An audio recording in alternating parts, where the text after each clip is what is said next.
Good afternoon. A bit of a tough act to follow these twins with their very dynamic presentation.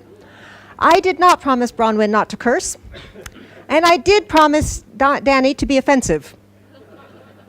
So I will do my best. I'm very quiet and shy, but I will do my best to carry through on these two promises and threats. I've been attending Walk21 for a few years, and I'm always amazed how much the car takes a backseat at these conferences. I think most of us can agree that the main reason in the cities around the world that we can't walk is the car. And I have a long history of working in tobacco control. I had a bit of success there until I managed to blackmail myself. And there were a few things in tobacco control that if you had said, you would have been laughed off the stage. Cigarettes confer status. No one in tobacco control says that. We say, oh yeah, status, smoking, you have this dirty thing in your mouth. What's status giving about that? The status comes from the advertising. Smokers really benefit from cigarettes. Well, sure, nicotine's nice and whatever, but really it's an addiction. The smoker is trapped. And who is benefiting from the act of smoking or using tobacco? Is it the tobacco users, or is it really the people peddling the products who also have a lot of other friends? So anyone who sells tobacco in their shop, or big advertising companies, or big companies selling things like soft drinks, who hire former tobacco control advocates like the former director of the WHO to help them figure out how not to be the victim of another international treaty for health, right? So any large corporation tends to be friends with other large corporations. And if we try to work on tobacco control and only focus on the smokers or the non-smokers, let's protect the rights of non-smokers by ignoring where the problems are coming from. Let's work on tobacco control without directly confronting the industry.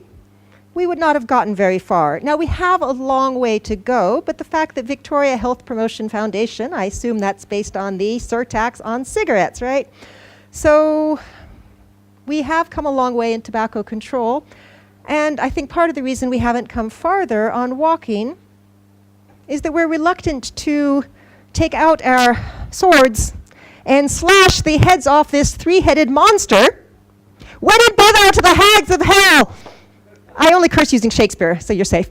I talk about the three-headed monster, right? So that we're not talking about at these conferences. We've got the fuel companies, we've got the car companies, and we've got the builders of these roads, flyovers, elevated expressways. Now, I know that somebody from British American Tobacco in Dhaka calls the Ministry of Health every single day to follow through with the Ministry of Health. I have been to the Ministry of Transport in Hanoi and seen the pile of magazines on the table, and I flipped through them. And they were not put out by the International Federation of Pedestrians, I can guarantee you. These industries, these lobbies are incredibly powerful.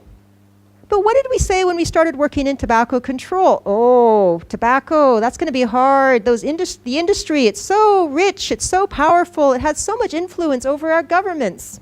How could we possibly fight it?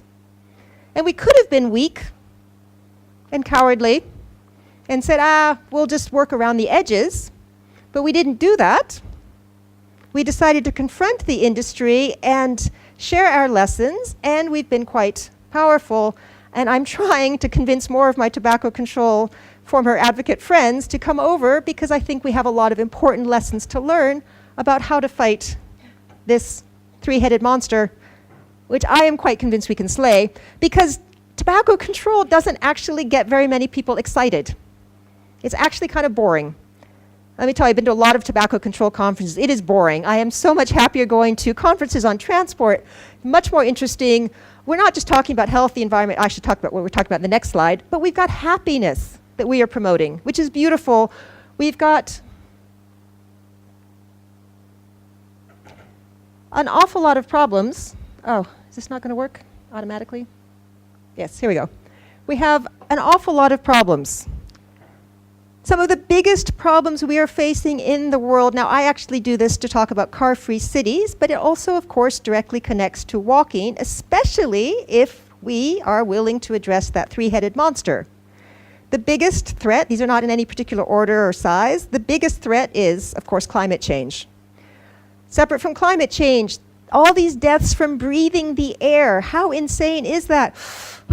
I could die. Don't breathe outside. Children under 6 should not breathe.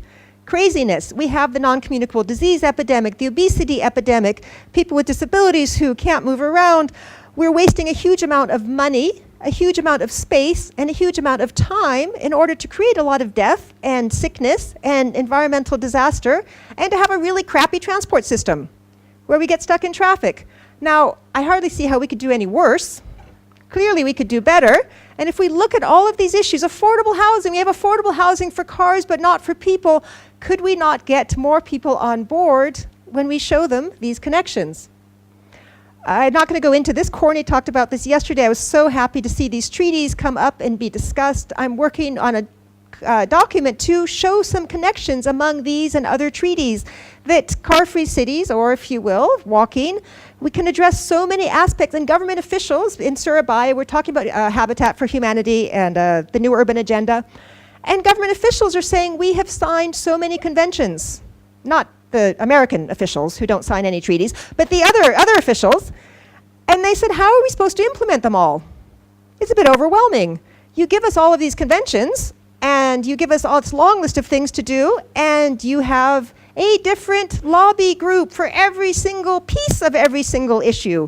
You don't even have a unified group for people with disabilities. You've got separate lobbying groups for different disabilities or different aspects of having a disability. You've got separate walking groups, cycling groups, public space groups, clean fuel groups, et cetera, all going to the government. Meanwhile, the groups that have a lot more influence on the governments, of course, are our three-headed monster. And governments can easily throw up their hands because the three-headed monster is a lot more coordinated. They're giving a much clearer message than we are.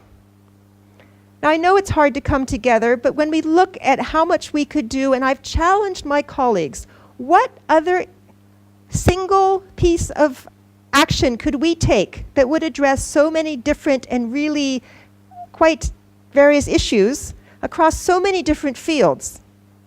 If you got rid of the cars in the cities, all the time we would save, not just in traffic, but earning the money to buy the bloody car in the first place, all of the space we give over to the cars, the huge amount of money that governments spend, and then force individuals to spend again to buy the car, service the car. We could solve basically every single problem we have that isn't somehow related to cars. I don't know what those are, but there may be 2 or 3, with the money and the space and the time we would save. So I really think we need to be a lot more ambitious. And when we talk about walking, always, always, always, to bring in that issue of the three-headed monster.